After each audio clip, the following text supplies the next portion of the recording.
I'm Heather Hughes for TV.com. I'm just about to interview Andrew Lee Potts about the upcoming seasons of Primeval. So let's talk about Primeval. Yes. It's back. It is. Yes. Which is good news. Where were you when you got the telephone call to say? I was in Vancouver with Hannah. I'd been shooting out there, and she came out to see me, and we were on a bike ride around the sea, by the sea. Very romantic. And literally the producer, Tim Bradley, called us and said, if it was going again, just putting it out there, would you two want to do it? And obviously we said no, and they just paid us a load of money. So, pretty cool. No, that's not true. But it is kind of true. Not totally true. You make your mind up. So were you really surprised when you got that telephone call? Yeah and no, I suppose.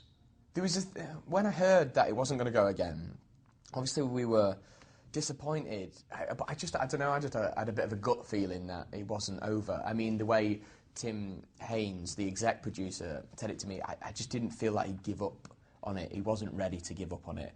And I think he had more of a story to tell.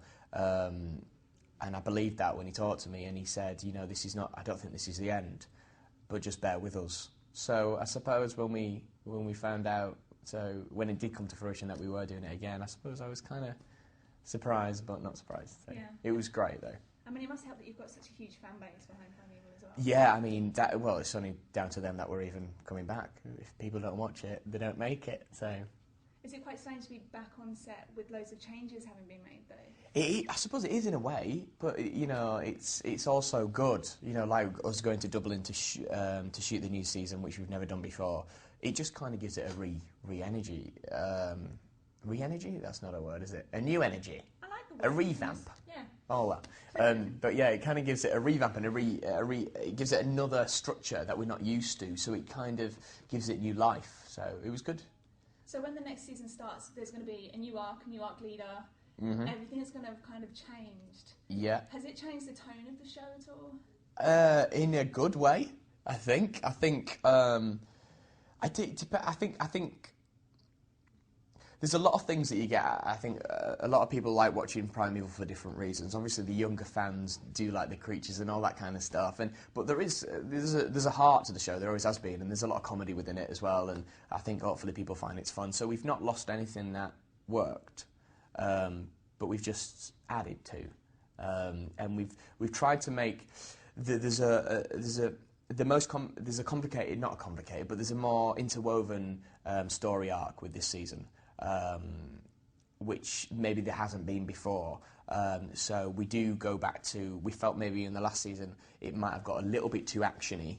So now we're still keeping a lot of the action, but we are concentrating on the actual story and the science as well. So, and the two marrying up together, I think in this season he's done really well in the scripts, and hopefully we did it justice on the screen. I mean, it must help the fact that you know you've got 2 more seasons when you were filming. Yeah. Because, I mean, before you were doing each season by season. Yeah, not yeah, necessarily knowing, hoping, but... So well, yeah, because we knew we could tell a bigger story. It was as simple as that, really. And the story is, even though there's a definite cut-off point between season 4 and 5, it is kind of one big story arc.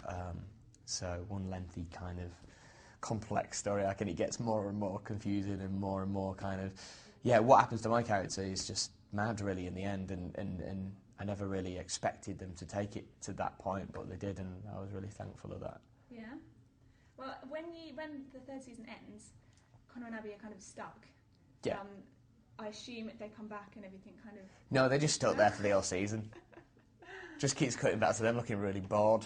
Because peeling potatoes. It's sad, isn't it? But like, with the amount of like people that have decided not to come back to the show as well, yeah. Like, it could have gone that way, so... Well, yeah, it could have, what with us not in it? Well, yeah, no, I don't mean that like... No. But like, if you had other stuff as well, like... It could have very well... Yeah, it could have done.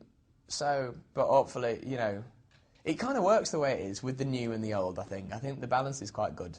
Obviously, we've got Ben Miller as well still, and we've got Captain Becker still in it. So, you know, there's a fair few of us still there. You know, flying the flag for the originals. But yeah, so it just worked with the new and the old, and it's you need it in a show anyway to one that's, you know, lasting 4 or 5 years, to give it that kind of injection of newbies. And the 4th season, where does it pick up from considering the cliffhanger that we were left off on? Well, it picks up a year later, basically. So suddenly you're thrust back into this new world. This is what I like about it. It doesn't apologise for being different. You know, it's like, this is the way the arc is now, and you have to get used to it. I think the only people you recognise, obviously, is Lester and Becca, and you're like, hopefully, I hope the audience feel a bit, yeah, because it starts off with, you know, literally a Draco Rex being loose in the new arc, and you're straight into the action. So, like I say, it doesn't mess about. We're straight into the story, and then you're with me and with Abby and Connor in the Cretaceous, and you realise how much they've changed in a way. And obviously now they're still together, but you know, a lot more Bear Grylls, and you know, we look quite a lot different. We've got long hair, and I've got a beard, and you know, we look like we've been living in the past for a year. And also, you know, Abby's character's been training Connor to defend himself a little bit more, so he's a lot more, you know, badass. So would you say new viewers that are coming in now, out of curiosity or whatever, they'd still be able to follow it? Oh yeah, totally. Yeah? Yeah. I mean, I think at the beginning of the series they're going to do like a whole recap of everything that's happened so far anyway, so yeah. And the thing about Primeval as well, obviously it's lovely when you watch the entire series, and that's what we would like you to do, but you can actually dip into episodes, because they're not only have the giant, you know, the big story arc, we do kind of have the creature of the week, and you can follow that story within it. So, and I think that's one of the plus points of the show. And scheduling for these new 2 seasons have been immense by the sounds of things as well. What do you mean? As in the fact, like 8 months just back to back. Oh god, yeah, really hard work. Yeah.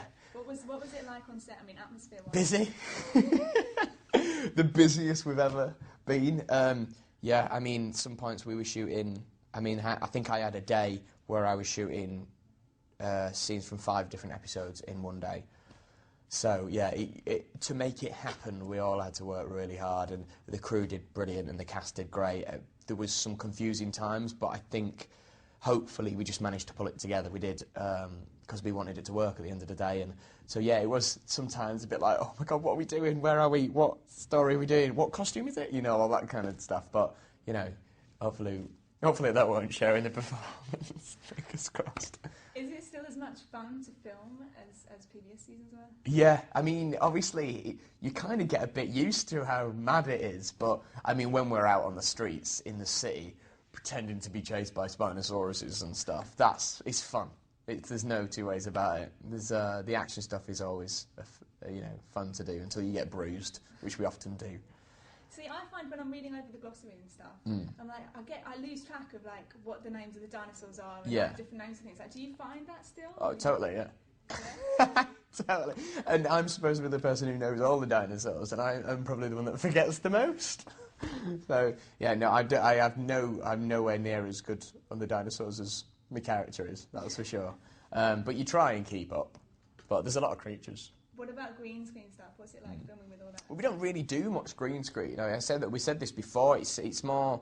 I think that's what people assume when you say CGI. But you only have to do that if the creature is behind you. Mm-hmm. Is that right? Yeah. But we're acting. Say like you're the creature. She doesn't look like a creature. But say like you were the creature. This is how we'd be acting. I'd just have an eye line for where you were. They tell us the level. They tell us the size of the body. You know, the kind of structure of the body. They've got these like wire pictures that they show us, because obviously at that point they're not done. Then the CGI is not done unless we're working with something like a raptor, which is something that we've done before, and then we know exactly what it's going to look like, which is useful. But yeah, it's mad. It's mad acting to nothing. But me and Hannah are used to it. So. And you've got tasers now in this season. We have, yeah. Which must be quite a nice change. Yeah, we're not.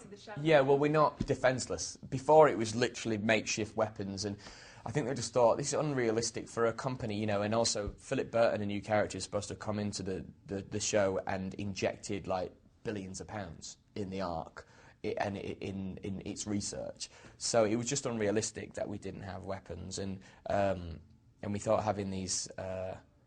EMDs, which is what they're called, these things that kind of mess with the muscular